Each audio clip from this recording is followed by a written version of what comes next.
Kainin naman natin yung ating mga baka ng mga maliliit mga kaprobinsya.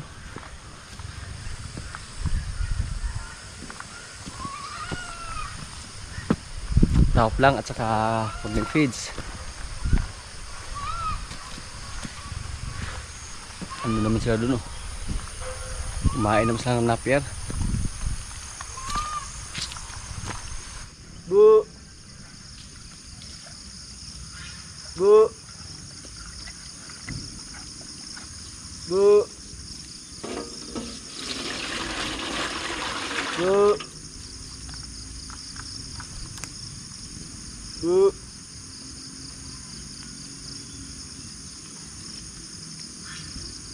Very good.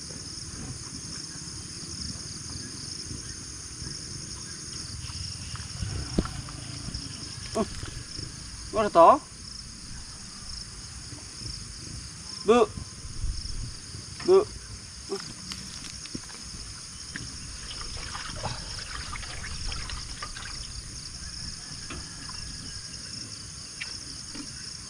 Bu, bu, bu, bu. Bu. Oh. Yan. Yan. Bu. Gusto niyang kumain ng damo. Mas pinilit na yung napir, oh. Pinapilito yung iba.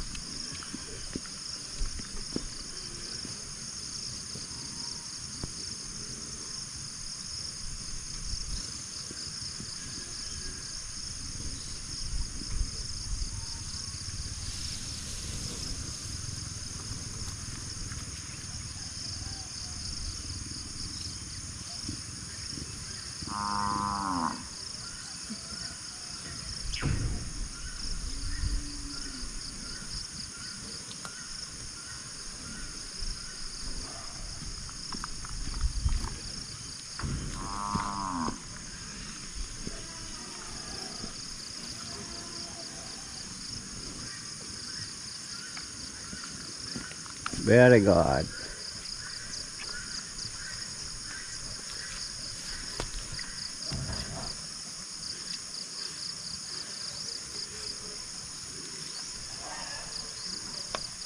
Ubusin niyo yan.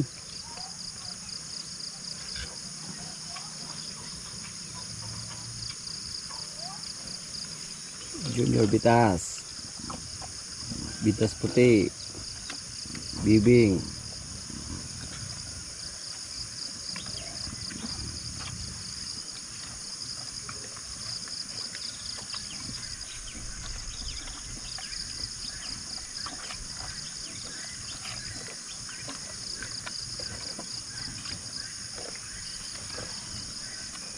Minsan-minsan lang sila mabigyan ng pagkain. Lalo na pag wala tayo dito.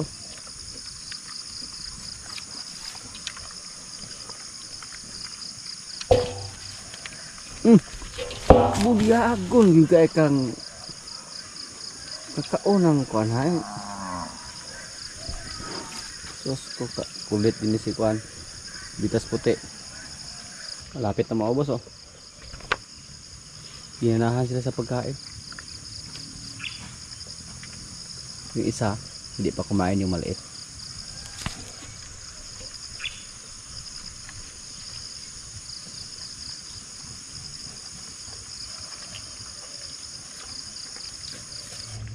Yan.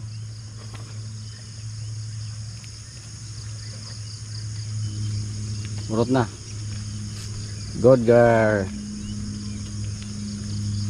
Lagyan natin ito ng airtag mga kaprobinsya yung ating baka. Yung mga EI nating baka, lagyan natin ng airtag. Pati yung lahi ni Bitas.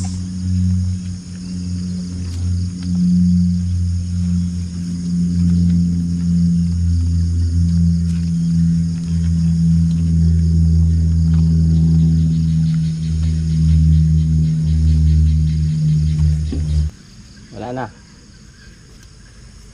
Ubos na. Kanina ayaw pa yung kumain. Good. Good job.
sa ngayon, dahon ng tubo lang muna yung ibinigay namin sa aming mga alaga. Kasi may nag-harvest ng tubo doon. Yung mga kasama natin, nagkuha pa sila ng tubo para sa ating mga baka. Para dagdagan yung pagkain sa ating mga alaga dito. Mamaya yung binigay natin na kumpay sa kanila, dagdagan pa yan. Kasi pag marami yung ilagay natin, masayang yung iba kasi mahulog sa lupa. Maawas ba?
Mga baboy natin dito mga kaprobinsya, oh.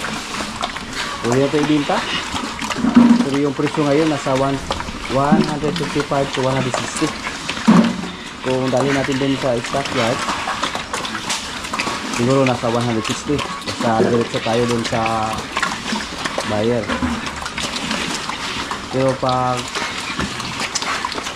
sila yung kumuha dito, nasa 155 per kilo. Yun po ang sabi nila. Mukhang hindi na po umangat ng gusto yung presyo ngayon ng baboy. Hindi katulad sa mga nakaraang taon na napakamahal po ng baboy. Siguro malabo nang umabot ng 200 per kilo. Kaya isipan natin na ibinta natin yung ating mga baboy ito na para pang lechon. Ito po.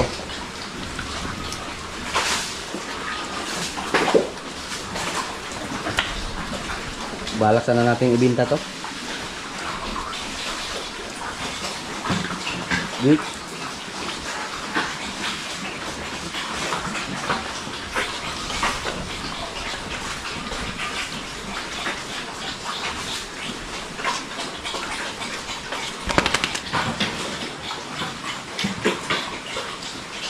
Ang tanong kung magkano yung binta natin.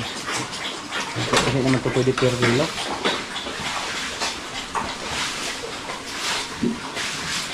Mas mahirap yung magbinta ng mga kaprobinsya yung hindi per kilo. Pero pag per kilo, alam po natin kung ilang kilo yung baboy natin at saka magkano yung presyo. Yung ganito, yung pagbinta, i-estimate lang, mata-mata lang sa Bisaya pa. Depende lang sa order ng mga buyer.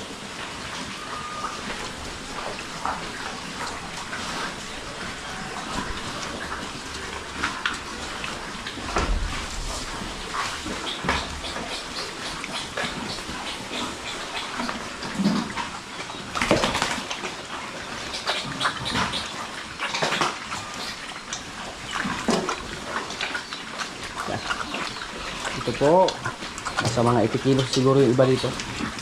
Yung maliit, siguro nasa mga 68, 70. Pero yung malaki, nasa 80 kilos. Next month, by Pebrero, pwede na itong ispat sa. Hindi lang natin paabutin ng 110 kasi oversize na daw, sabi nila. Umayaw na yung mga comprador, basta 110 per kilo na. Tumahimik na sila.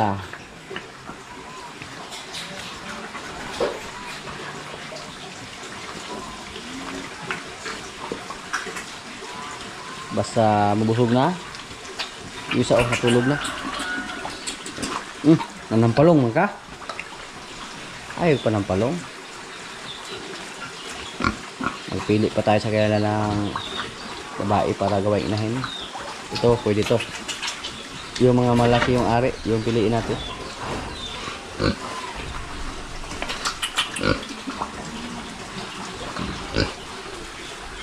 Pati ito.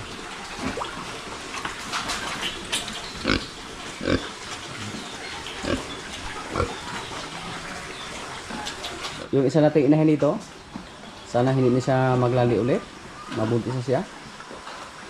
Yung isa nakala namin una na buntis na siya. Kasi lagpas na po sa 21 days. Wala na napakasahan namin siya.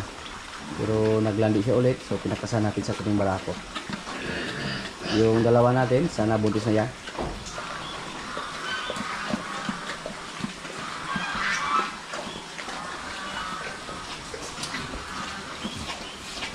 Dito sana tayo magpili ng para inahin mga kaprobinsya. Nilagyan pa natin ng air tag. Pero nagbago yung plastada sa kilang ari. Bayungad ayo.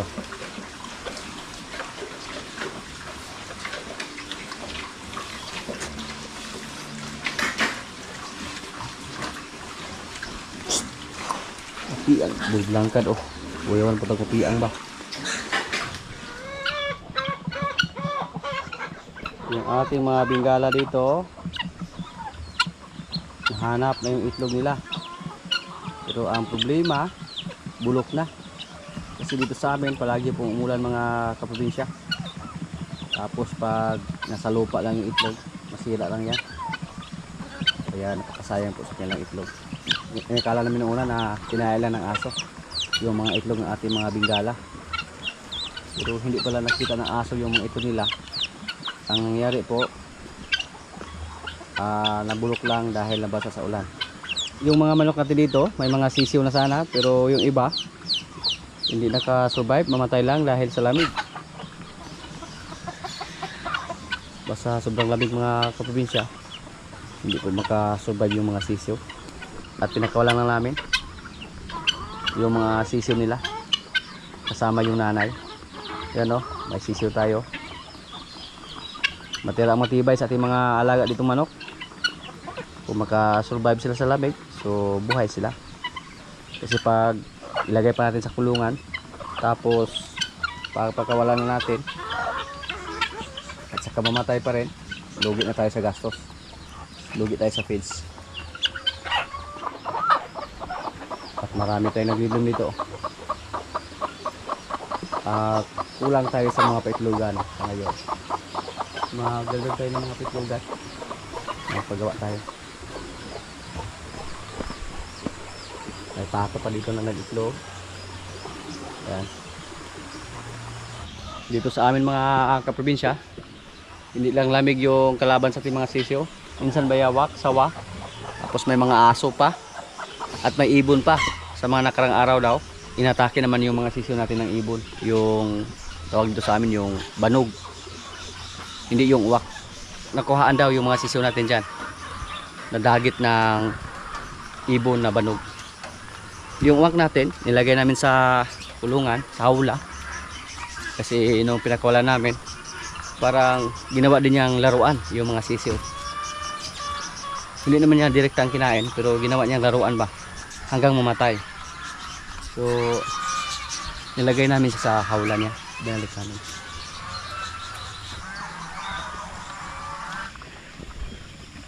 Yung baka natin na si Basya mga kaprobinsya oh. Naglandi daw, sabi natin mga kasama dito. Eksperto ko na burod sa. Eksperto ko na burod.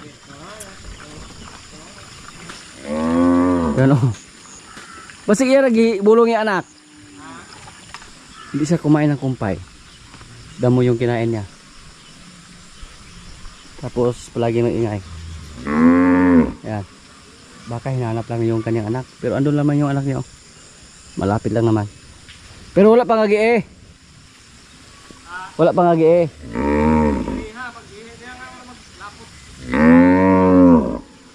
Upahan juga ang limero niya. Ayaw niya siguro magpabinta mga kaprobinsya. Kasi sabi ko po sa mga nakaraan na ibinta natin siya kung sakaling hindi maglandi agad. Tapos nilabas po namin yung sa ating baka. Parang naglandi talaga oh. Gaulag ito oh. Kita na mo sa ating baka na ligawas. Ay sulag pa doon ulero mga stand ni ron.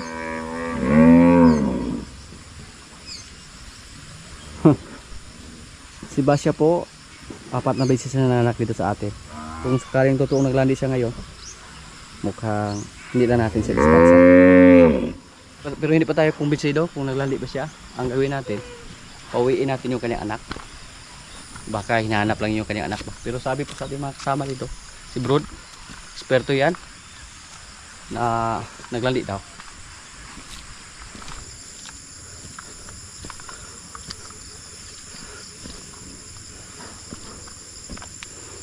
Namanin mo dito gahilak. Pauli dito. Basige pangita ka. Ito. Gipangita ka mama, gipangita ka mama nimo. Ha? Induk. Uy. Ha. Puli to puli. Puli. Dibulong kang mama nimo. Ayaw umuwi. Busog ka? Kahit upgrade lang yung baka natin mga kaprobinsya, pero bilog na bilog yung katawan niya. 50-50. 50 native, 50 red Brahman. Ayaw niyang umuwi yun. Iligid siya. Ikaw may gaulo deres ha. Yato na dito imong manghod.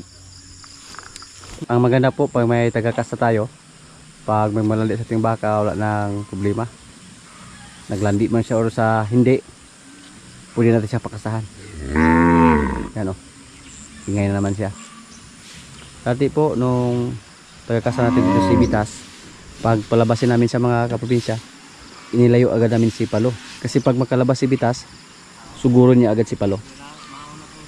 Pero ngayon na Silimira yung tagakasa natin dito, wala nang problema.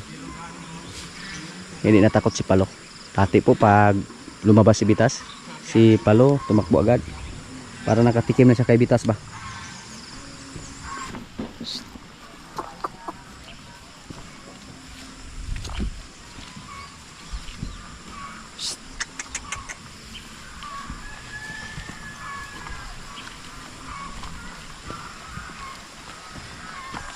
Ilapit natin siya sa kanya anak.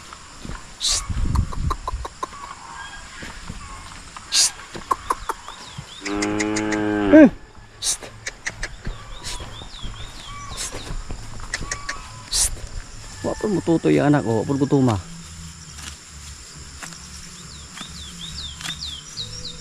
Maraming gatas si Basya mga kaprobinsya.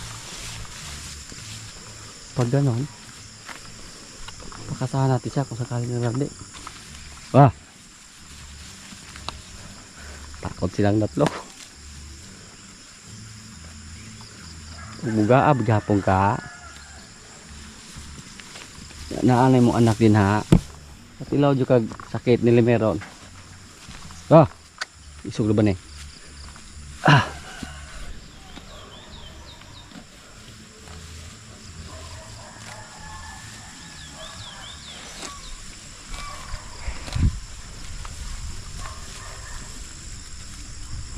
Mukhang hindi nang landi si Basya mga kaprobinsya oh. Kasi tumahimik sa dito, pabaligya siya.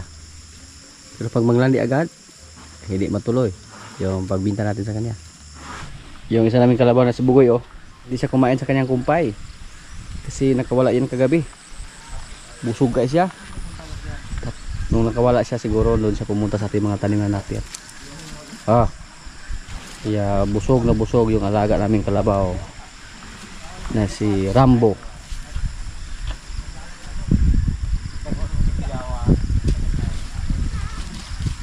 Kailangan tawag lang tara.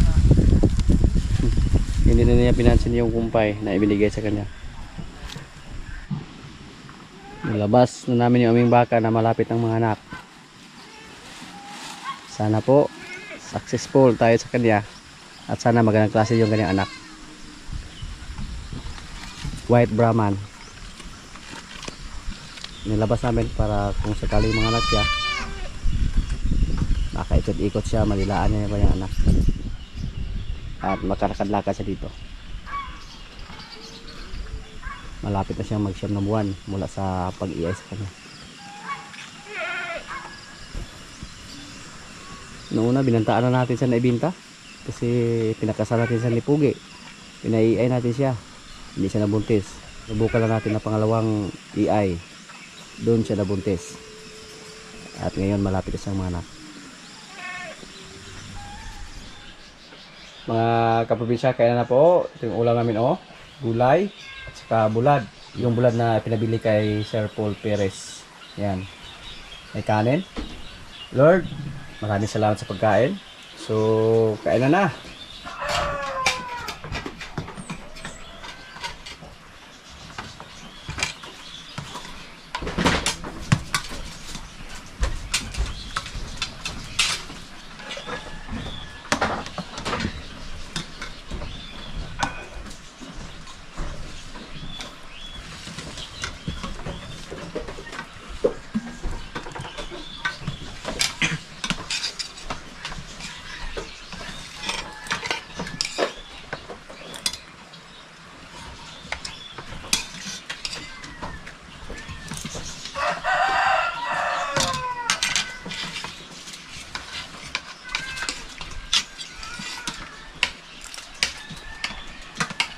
Hindi nga lulog. Huwag ka pumunta yung bulad ha? Wala na. Wala na po.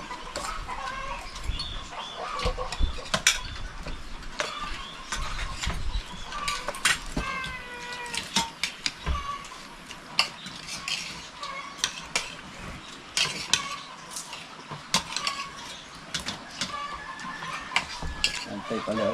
Mga ito balatong din sa akin. Kala no? Diyan ko dejo. Lumayan tayo. Mag-upra naman na. Upra naman ang upra niya. Tangan ta ubra na ito. Ito na. Wala dyan nurok ko muna tayo. Nga. Daan ko.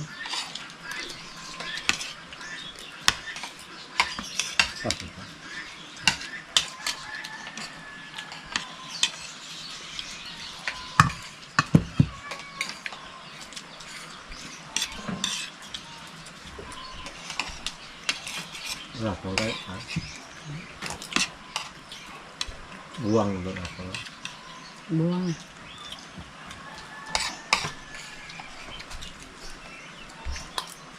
Wala na yung bunga na eh. Buwang na. Mali na sa. Tulog ka bulan. Huwag ito kapasunod. Gin mo yung dalam. May tag na tayo dalawang laki.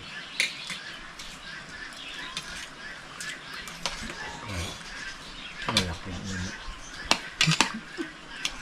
Walang tudlo mo. Huwag malaki tudlo. Kausara sa atas ka.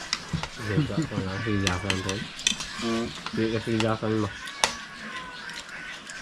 Kasi mga ito ko na kaya para nabugay bigay ko kasi Diyos ang pagkat. Hindi sige glakaw. Hindi ka tiglakaw.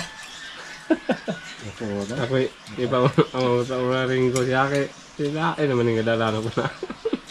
Gamay rabe di princess sa bibuyan. Ginalamanan na to diya. Kaya lang si tagudbugod nga kumpero na Diyos.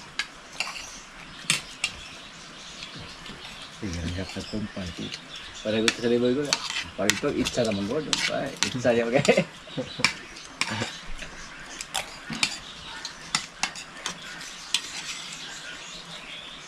Ikaw do? Karanti ka? Ayun.